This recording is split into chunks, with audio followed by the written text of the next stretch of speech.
ചിത്രകലയിലെ പല പ്രസ്ഥാനങ്ങളുണ്ട്, പല രീതികളുണ്ട്, പല പ്രഗത്ഭന്മാരായ ചിത്രകാരന്മാരുണ്ട്. നമുക്ക് ഒരു പ്രസ്ഥാനം മാത്രം അതിൻ്റെ ഒരു അന്ത്യമായിട്ട് നമുക്ക് കണക്കാക്കേണ്ട ആവശ്യമില്ല.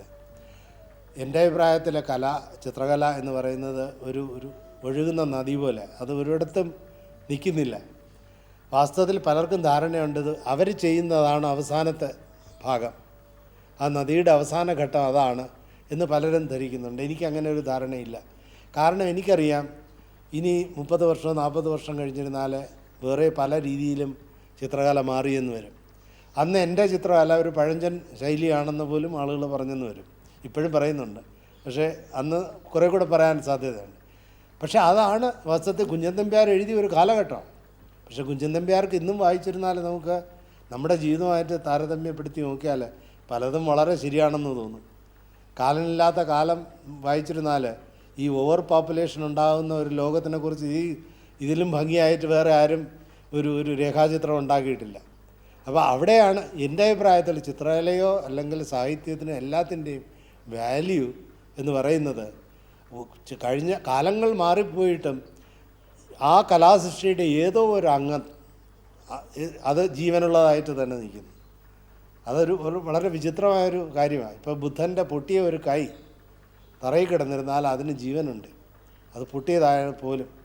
അപ്പോൾ അതിൽ നിന്ന് ഉദ്ദേശിക്കുന്നത് ഒരു ലിവിങ് ഓർഗാനിസമാണ് വാസ്തവത്തിൽ. ഒരു സൃഷ്ടി, ഒരു പെയിൻറ്റിങ് ആയിരുന്നാലും ശരി, ശില്പമായിരുന്നാലും ശരി, ഒരു ലിവിങ് ഓർഗാനിസമാണ്.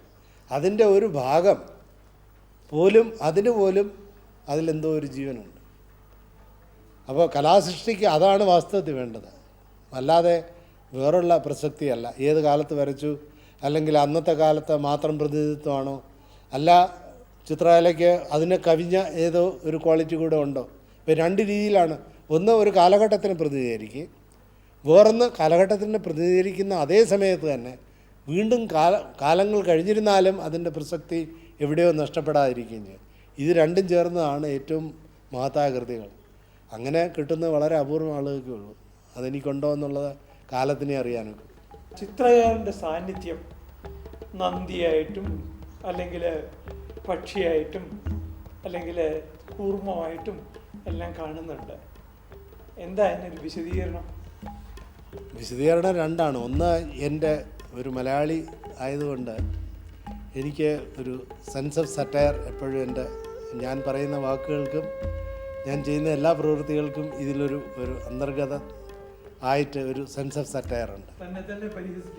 അതെ, അതായത് എനിക്ക് തോന്നുന്നു പല മലയാളികൾക്കുള്ള പ്രത്യേകിച്ചുള്ളൊരു ഗുണം അതാണ്.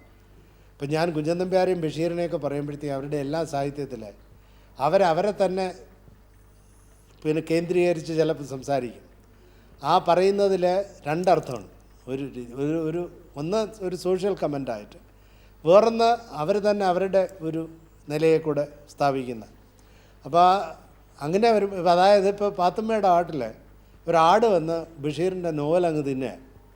അപ്പോൾ അങ്ങനെ ഒരു ഇമേജ് സാഹിത്യത്തിൽ ഉണ്ടാക്കാൻ, അതെ അങ്ങനെയുള്ള ഒരു സാഹിത്യകാരന് എഴുതാൻ ഒക്കുമെങ്കിൽ എൻ്റെ അഭിപ്രായത്തിൽ ഒരു ചിത്രകാരനും അങ്ങനെയുള്ള ഒരു ഡൈവേഴ്സ് ഇൻ്റർപ്രിട്ടേഷൻ പോസിബിലിറ്റീസ്, ഒരു ഇമേജിൽ നിന്ന് പിന്നെ പല രീതിയിൽ നമുക്ക് ഇൻ്റർപ്രിറ്റ് ചെയ്യാൻ കഴിയുന്ന രീതിയിൽ ഇമേജസ് ഉണ്ടാക്കാം.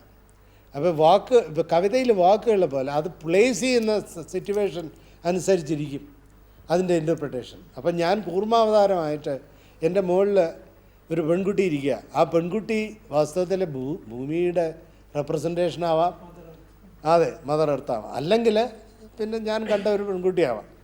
അപ്പോൾ ഈ രണ്ട് രീതിയിലും ഇതിൽ ഒരു ലെവലിലൊരു സബ്ലൈം ആൻഡ് പിന്നെ റിഡിക്കുലസ്, ഇതിൻ്റെ രണ്ടിൻ്റെ ഇടയിലാണ് ഈ ഇമേജസ് വർക്കൗട്ട് ചെയ്തിരിക്കുന്നത്. ഞാനൊരു സൂത്രധാരണ പോലെ എല്ലാ ചിത്രങ്ങളിലും വരികയും എവിടെയോ നിന്നും കൊണ്ട് ഒരു ഇൻട്രൊഡക്ഷനോ അല്ലെങ്കിൽ ഒരു സജഷനോ കൊടുത്തിട്ട് വീണ്ടും പശ്ചാത്തലത്തിലേക്ക് മാറിപ്പോവുകയും ചെയ്യും. പലതും ഓട്ടോബയോഗ്രഫിക്കലായിട്ട് പോലും സജഷൻസ് ഉണ്ട്. ഇപ്പോൾ autobiography of N insect in the lotus pond, അത് വളരെ അഭിനീന്ദ്രനാഥ് ടാഗോറിൻ്റെ ഒരു വലിയൊരു ഫേമസ് സ്റ്റേറ്റ്മെൻറ്റ്. അതിൻ്റെ ബേസ് ചെയ്ത് ആദ്യമായിട്ട് ചിത്രകാരൻ പലതിൽ നിന്നും പഠിക്കുക, പല രീതിയിലും സ്വന്തമായിട്ടും പല സംസ്കാരങ്ങളിൽ നിന്നും പഠിക്കുക, പഠിച്ചിട്ട് ആ പഠിച്ചിട്ട് അതുകൊണ്ട് ഒരു നൂല്, അതായത് സിൽക്ക് നൂലുണ്ടാക്കി അതിനകത്തിരുന്ന് ഒരു കൊക്കൂണാകുക. കൊക്കൂണായിട്ട് ആ കൊക്കൂണാകുന്ന സ്ഥിതിയിലാണ് ആ കംപ്ലീറ്റ് ആയിട്ട് ഇതുവരെ ഉണ്ടായത് മുഴുവൻ അബ്സോർബ് ചെയ്ത് കഴിഞ്ഞിരിക്കുന്നത്. അത് പൊട്ടി വെളിയിൽ വരുന്ന ചിത്രശലഭമാണ് ഫ്രീ. അതിന് സ്വാതന്ത്ര്യമുണ്ട്. എവിടെ പോകണമെങ്കിൽ ഏത് പൂവിലും പോയി തേൻ വരാനുള്ള സ്വാതന്ത്ര്യമുള്ളൊരു ചിത്രശലഭമായിട്ട് മാറുകയാണ് ചെയ്യുന്നത്. കേരളത്തിലെ ചിത്രകലയെ പറ്റിയും ചിത്രകലാ രംഗത്തെ പറ്റിയും സാറിൻ്റെ അഭിപ്രായം? കേരളത്തിൽ വളരെ കഴിവുള്ള ചെറുപ്പക്കാരായിട്ടുള്ള വളരെയധികം ചിത്രകാരന്മാരുണ്ട്. അവർ പലരും ഈ വെളിയിലൊക്കെ പോയി പഠിച്ച് ശാന്തിവനത്തിലോ ബറോഡയിലൊക്കെ പോയി പഠിച്ചതിന് ശേഷം വളരെ നല്ല കഴിവോടുകൂടി പിന്നെ ചിത്രകലാരംഗത്തേക്ക് വരാൻ ശ്രമിക്കുന്നവരാണ്. പക്ഷേ അവർ നാട്ടിൽ വന്നാൽ പിന്നെ അവർക്കെല്ലാം അകാല മൃത്യു ഉണ്ടാകുന്നു. അതിന് കാരണം നാട്ടുകാരുടെ തന്നെ എന്നുവെച്ചാൽ ചിത്രകാരന്മാരെ സംരക്ഷിക്കുന്ന ഒരു സമുദായമല്ല നമ്മുടേത്. ഇപ്പോൾ സാഹിത്യത്തിൽ എഴുത്തുകാർക്കോ അല്ലെങ്കിൽ സിനിമ എടുക്കുന്ന ആളുകൾക്കോ കിട്ടുന്ന ഒരു അംഗീകാരം ചിത്രകാരന്മാർക്ക് കൊടുത്തിട്ടില്ല. പിന്നെ ചിത്രങ്ങൾ വാങ്ങുകയോ അല്ലെങ്കിൽ വീട്ടിലൊരു ചിത്രം വയ്ക്കുന്ന ഒരു സ്വഭാവം ആളുകൾക്ക് തീരെയില്ല. അപ്പോൾ അങ്ങനെ ഒരു സന്ദർഭത്തിൽ ചിത്രകാരന്മാരെന്തുകൊണ്ട് വളരുന്നില്ല എന്ന് ചോദിക്കുന്നതിൽ പ്രസക്തിയൊന്നുമില്ല. കുറച്ച് നിങ്ങൾക്ക് ആവശ്യമുണ്ടെങ്കിലേ ചിത്രകാരന്മാരുണ്ടാകും.